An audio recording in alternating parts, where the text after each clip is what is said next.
Hello, I'm Mario Cordero, Chief Executive Officer of the Port of Long Beach, and I'd like to welcome you to another installment of Port Update. Today, my guest is Tom O'Brien, Associate Dean in the College of Professional and Continuing Education at California State University at Long Beach and Director of the California Local Technical Assistance Program Center. Tom previously served as Executive Director of the Center of International Trade and Transportation at Cal State Long Beach, my alma mater. He also serves on the board of Harbor Association in Industry and Commerce, Los Angeles Transportation Club, and the National Transit Institute. Tom's teaching and research focuses on logistics supply, chain management, goods movement, policy, transportation, and workforce development. Welcome, Tom, to Port Update. It's great to be here. And it's a pleasure to have you. I mean, you're like one of the godfathers of this subject matter of supply chain, international trade, and so forth. But anyway, so let's start with the first question. This industry is moving at a fast pace in many areas, innovations. And what do you tell the students with regard to attracting them to this industry? With regard to training, opportunities, how do we retain students? Again, those who show an interest in this logistics sector. Yeah, thanks. It's a great question, Mario. And I think you're talking about the educational continuum, right? It's getting students interested and aware of transportation and trade as a career pathway early, and then providing opportunities for them as they advance, as they enter the workforce and need to be reskilled. I think, starting with attraction, part of the story, part of the message is trade and transportation, logistics, port operations, supply chain management, all of the above, are actually dependent upon a combination of skill sets. Some of it's supply chain management, but knowledge of data systems, of cybersecurity, of economics, of policy, of environmental science, all can find a home in logistics. And that's part of the message that we try to share. We also try to make sure that we're talking to the people, particularly in the case of young people, who help them make the decisions. So part of the outreach is not just to students, it's to Boys and Girls Clubs, it's to faith-based organizations, it's to guidance counselors in schools, so they can help reinforce the message that we try to send from the university perspective. Well, that's great, Tom. As you are aware, the Port of Long Beach has today a great emphasis on workforce development. Our Harbor Commission very much has placed a priority on that, working with the next generation. And that's why I think these questions are so pertinent, because again, as the Port of Long Beach, we want to make sure that we're up to date in terms of students' needs, students' concerns, which brings me to my next question. Mm-hmm. What are the students' concerns at this point from your perspective, and with regard to whether is that interest increasing to be part of the sector or decreasing? It's interesting because where we are today, right in Long Beach in Southern California, port operations, the supply chain is critical to the economic livelihood of the region. Mm-hmm. So it's an area of opportunity. So to that extent, they're interested. Right. Mm-hmm. One of the benefits of a supply chain, a port-centric supply chain, is that port doesn't move too easily. It's still place-based in a world mm-hmm. of translatable and transferable skills. But at the same time, today's student is much more focused on a return on investment of the value of that education. And so they're looking to accumulate skills and competencies in a way that can take them in a multitude of places, right?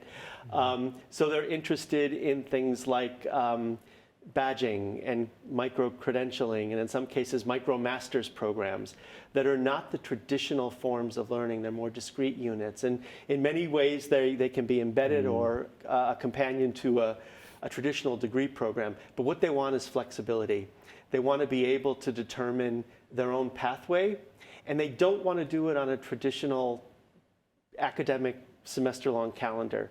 They might want to take a class that's a month or 2 months in length, so that they get the focus on the skills that they need to use immediately. So let's expand on that a little bit, because Sure. I know you've been a big spokesperson of the menu-driven approach. with regard to today's academia here with students. So could you expand a little bit more on or elaborate on the menu-driven approach and what that emphasis is? Yeah, sure. I mean, I want to start by saying that I don't believe in this sort of choice between community college or a four-year university or a direct to the workplace versus higher education at all. I think it's a both and not an either or. But with that in mind, I think helping students figure out what they need, giving them the information to make informed decisions, and then connecting them to the learning that occurs. So increasingly, you're seeing certifications embedded in traditional degree programs, right? And that's the option. That's part of that menu-driven approach that is an alternative to the student who's pursuing a traditional degree program. For the students who may already have a degree, but realize that their skill set is not as effective in a rapidly changing world, it's giving them a menu of skills that they can come back to the university or the community college for to enhance what they already do, to become more effective on the job, whether it's artificial intelligence, machine learning, whatever it might be, that makes them more valuable to the employer and to themselves. And so it's really, it's flipping the narrative a little bit on how we've always approached education, which is, making offerings, building it, and they will come. And to a certain extent, there's still value in that, learning for the sake of learning. But the student is increasingly demanding a lot more of us. And they also, the other thing that I think it's important to add is that they also want to receive credit from the Institute of Higher Education for the work that they've done on the job and the non-traditional kind of learning that they've demonstrated by simply working. And so what's incumbent upon us in higher education is to give credit for that. And we are building an infrastructure slowly, but hopefully surely, of credit for prior learning, which provides a portal to degree completion for people who may have had to leave to go to the workforce because, frankly, life intervenes sometimes. Yeah. No, absolutely. I think what's exciting about what's happening at Cal State Long Beach, and specifically due to your leadership, it's addressing the social setting that we're in, and I think, again, there's not one box that fits for everybody as students. So you mentioned artificial intelligence. Can you expand a little bit on that? In other words, AI is a focal point in our society today, whether it's in academia, in the workplace, in government. What, in your view, how are we incorporating AI as part of that menu, curriculum, certification skill set that I think we need to have here going forward? Yeah, I mean, it's what everybody's talking about. It's a topic that changes daily because the technology is changing so rapidly. So it has to be a component of what we do, because to go back to the earlier point about what the student expects is that they expect it to be part of whatever course that they're taking. So, I mean, I'm proud to say that Cal State Long Beach is part of a system-wide initiative that's looking at adopting AI tools in the classroom, partnering with the state of California in connecting the learning that happens in the classroom to workforce development opportunities and priorities at the state level.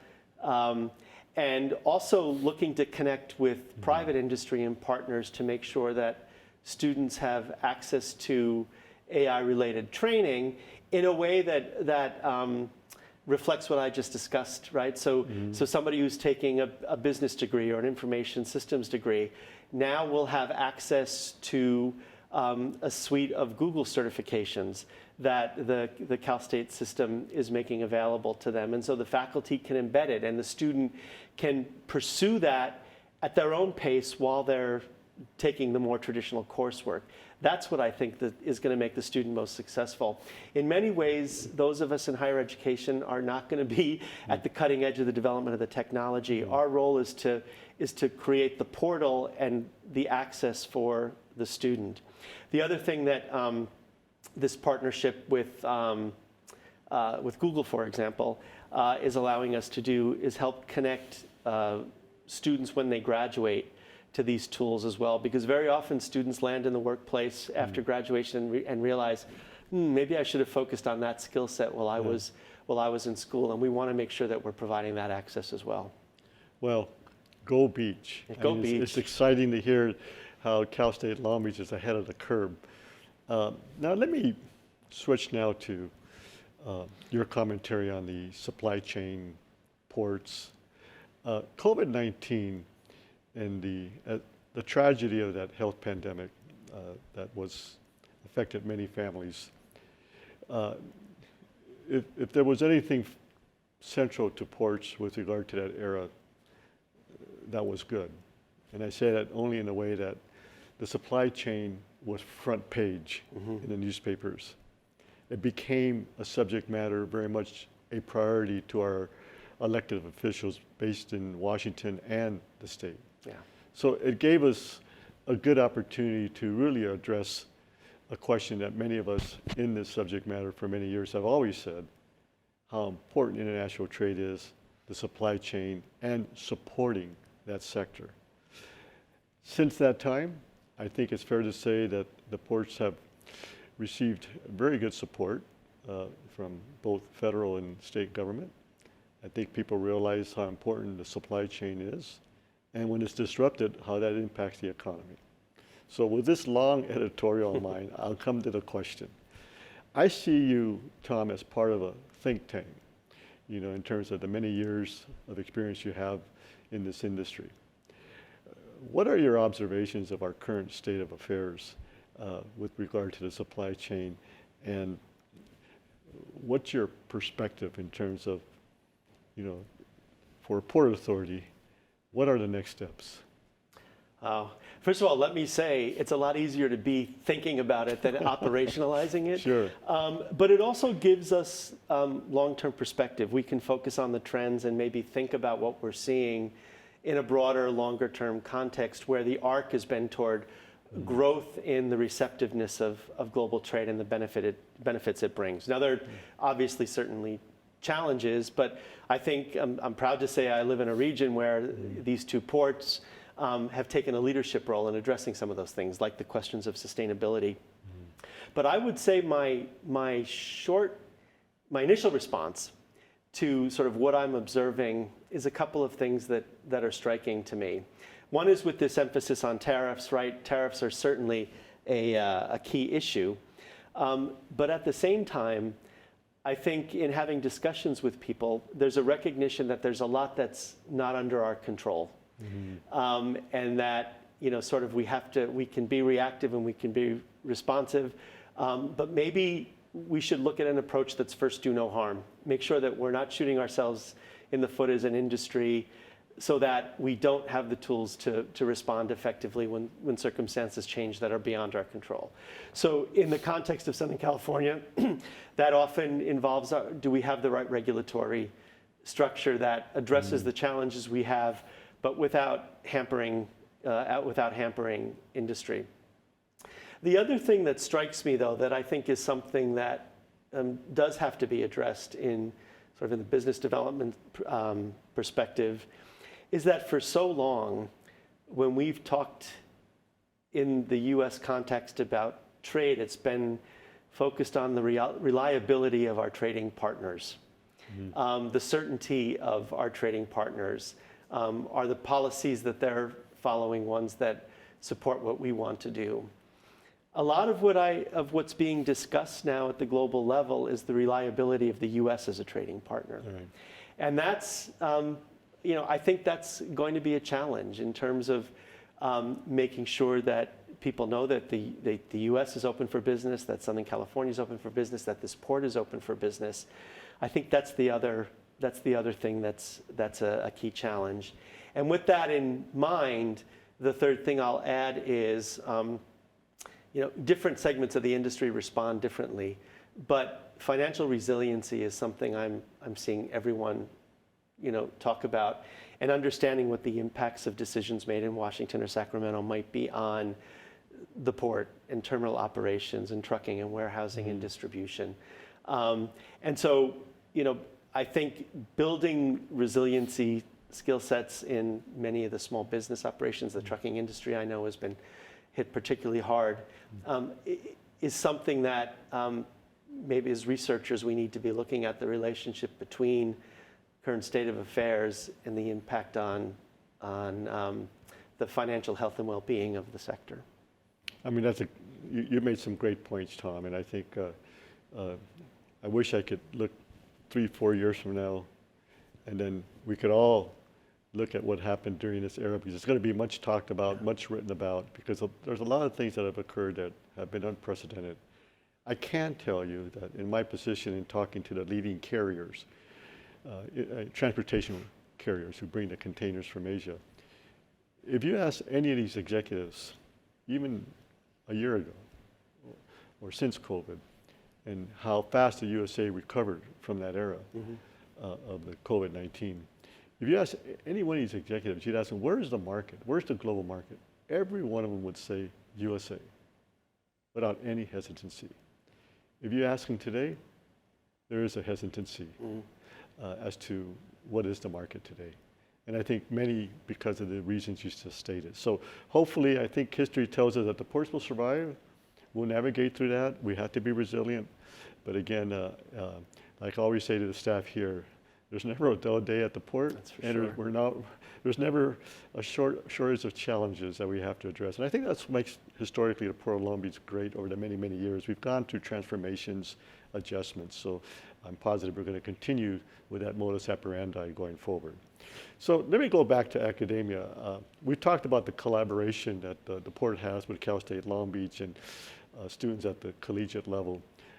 As you are aware, the Port of Long Beach has these pathways with high schools, 3 in particular here in Long Beach. Cabrillo, we started there, Jordan, and now Pauley High School.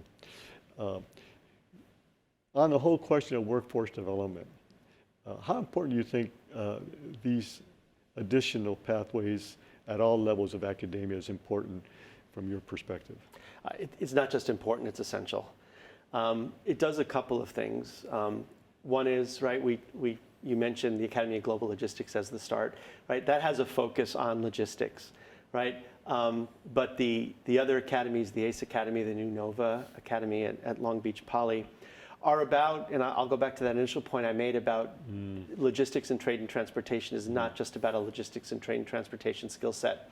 It's about knowing advanced manufacturing. It's about knowing about the energy systems that fuel the supply chain. And I think that's a logical evolution for the port's investment and interest in K through 12 education. But that investment goes well beyond it. By building that infrastructure between the port and K through 12 and then connecting it to the city college and the university, you're laying the groundwork for a student to have those options that I talked about that will change over time as they go through their academic and professional careers.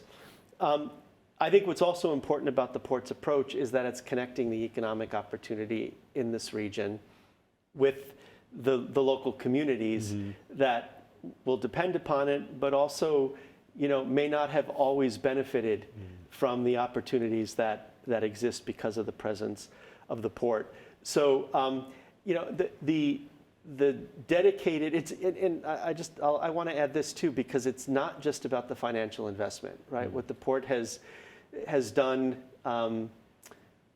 has been important, right? Critical to the programs taking place, but it's providing personnel over time so that relationships are built that cross the traditional silos that we've operated in education and industry and labor, which are game changers. And it's not a model that I've seen replicated in a lot of places because it's not easy.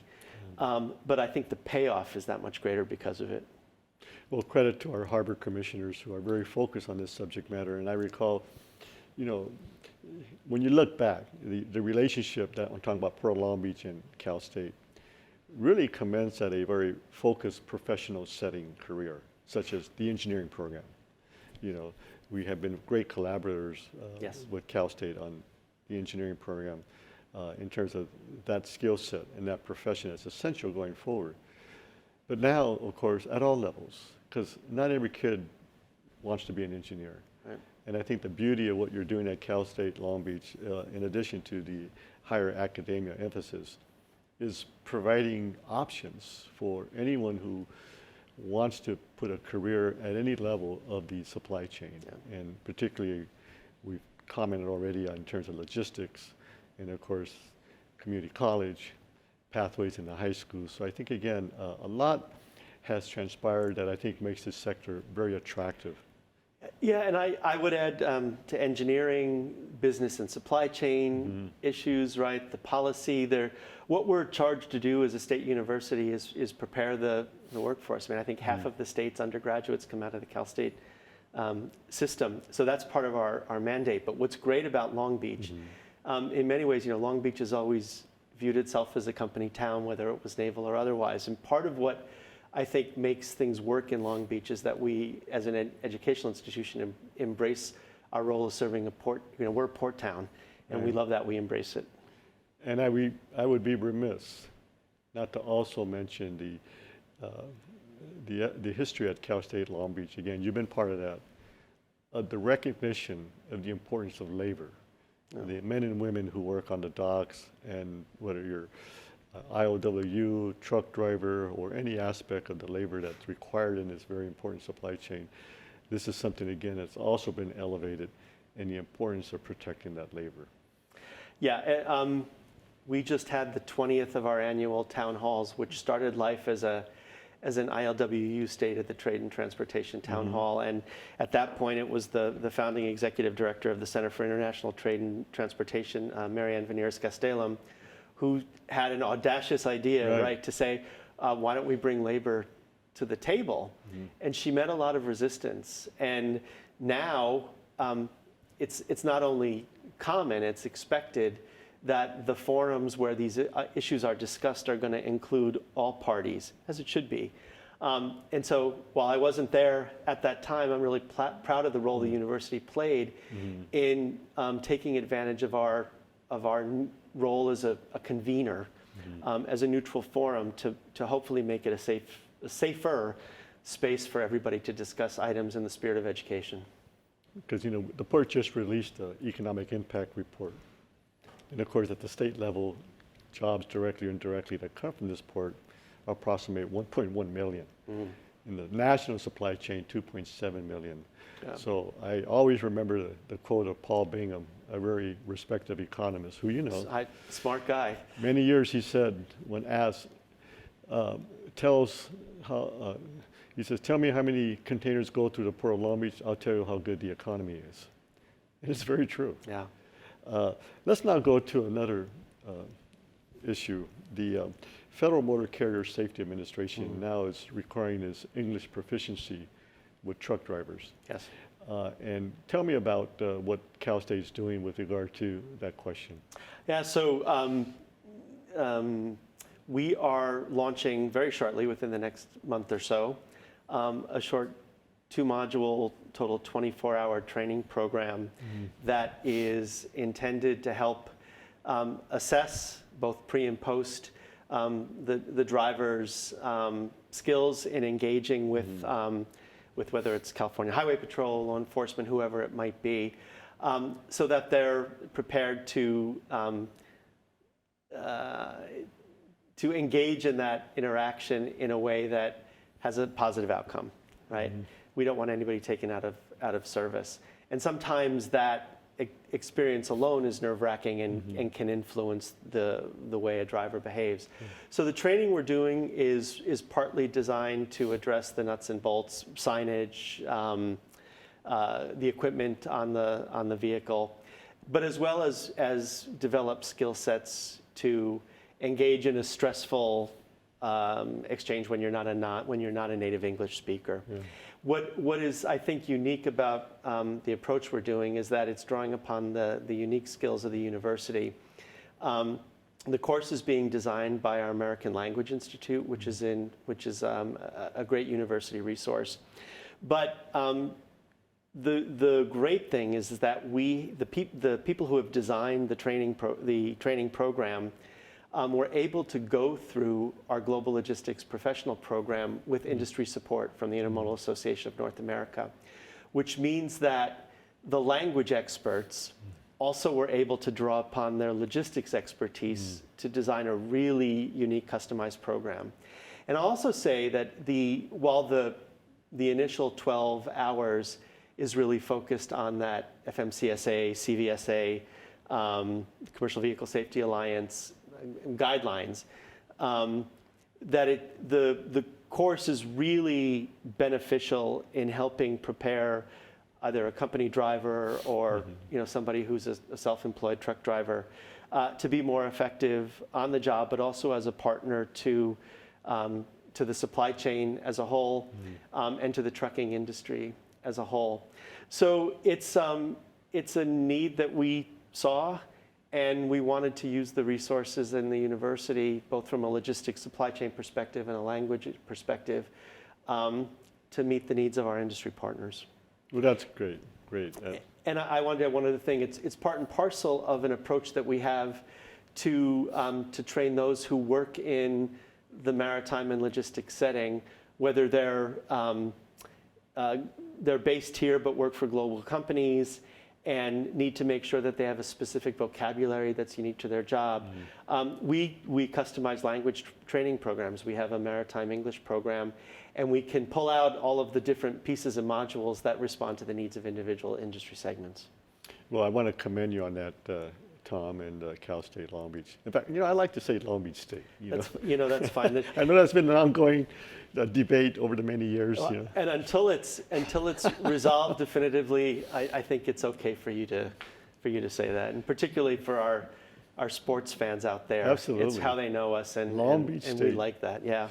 But anyway, now again on a more serious conversation on this question, I want to commend you again on the diversity that you've exemplified in making sure we address the skill sets across the board, including our truckers who may need some assistance with regard to the skill set of the English communication component that's being required now at the federal level. So thank you so much. As a son of immigrants, my mother and father were immigrants from Mexico, so I know what it is growing up in a household where English is a second language initially, but how we always were able to acclimate. And my parents produced 3 kids, all graduates of Long Beach State, all who went to professions. And it's a great story that many people in the immigrant community share that story. Yeah. Everybody wants a safe and secure supply chain, and to the extent that we can play a small role in this way, and increase opportunity for people who might be looking to get a commercial driver's license down the road. Sure. It's another opportunity as well. We're pleased to play that role. Last question. As you know, the endeavor of what I call the century or of decades is our Pier B rail enhancement on dock facility. $1.8 billion investment. And it's due to be completed at the turn of the decade here, going to the next decade, 2032. And the reason I bring that up, there's a parallel project that BNSF announced, a $1.2 billion project outside of Barstow, which is 130 miles from here. That will be the largest intermodal facility, 4,000 plus acres, intermodal facility in the country. Now, you put that together with the largest inner harbor facility here at the Port of Long Beach, Pier B, of any other port in the country. I think the end of the decade looks very good for Port of Long Beach, and frankly speaking, for the San Pedro Bay complex, because this doesn't just serve Long Beach, it's going to be serving also advantageously to the Port of LA also. So I think we're in a very good setting as a Southern California port gateway, given the competitive edge that we've been in. So let me ask you, we've talked about trucks, international carriers, how important it is to really elevate the movement of containerized cargo here by rail. I will say, before you answer the question, I think the record's clear that Port of Los Angeles and Port of Long Beach, we moved in excess of 20 million TEUs in the year 2024 without any congestion, no bottlenecks. Yes, lessons learned from COVID, but I think it signifies how both ports are upping their game in terms of addressing supply chain issues that not only creates more efficiency, visibility, transparency, but really raises our competitive stature going forward. So let's talk about on-dock rail. Yeah, sure. I mean, I harken back to the lessons of COVID that you referenced.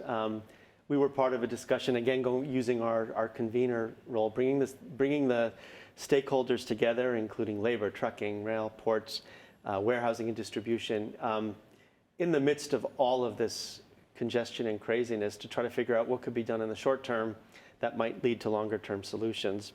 And clearly, the lesson we learned was we could look at decongesting the port as we had that queue of container vessels out down toward Huntington Beach.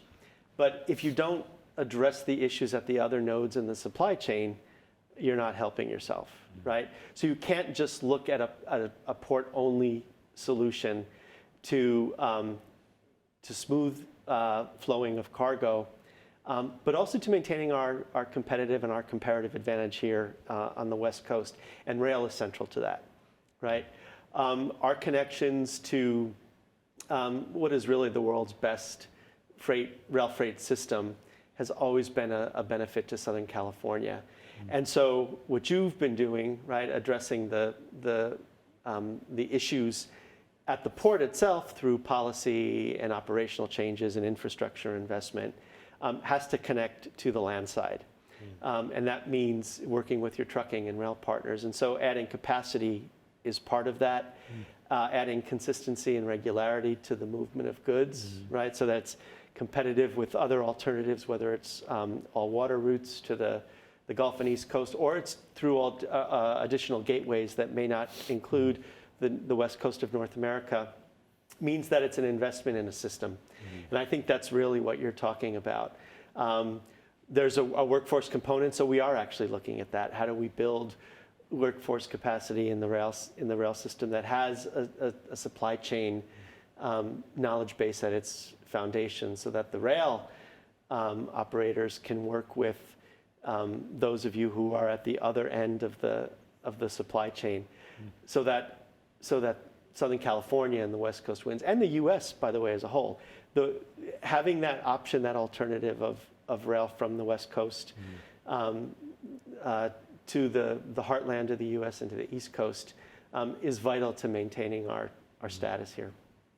Well, Tom, that concludes the deposition, as I say, as an attorney. But the questions here, I want to thank you so much for coming on to Port Update, and I commend you in terms of leadership that you've exhibited over the many, many years as being a real asset to the discussions here in the supply chain and the stakeholders. And my alma mater, Long Beach State, again, thank you for your work there, and not only in terms of your work in academia and the issues, but your vision that, again, you always express in terms of how we further collaborate to really be proud of what we're doing here in Southern California at the San Pedro Bay Gateway. Thank you for your leadership and partnership as well. It makes it easy for us to do what we do. Thank you, Tom, for joining us today. Here in Long Beach, we're building the green port of the future. We want our local students and residents to have every opportunity to be part of the future, connecting them with available resources, whether it's through Cal State Long Beach or Long Beach State, Long Beach Unified School District, Long Beach City College, and our many industry partners. We're all excited to see what happens next as the goods movement industry continues to evolve, and thank you all for joining us at another edition of Port Update.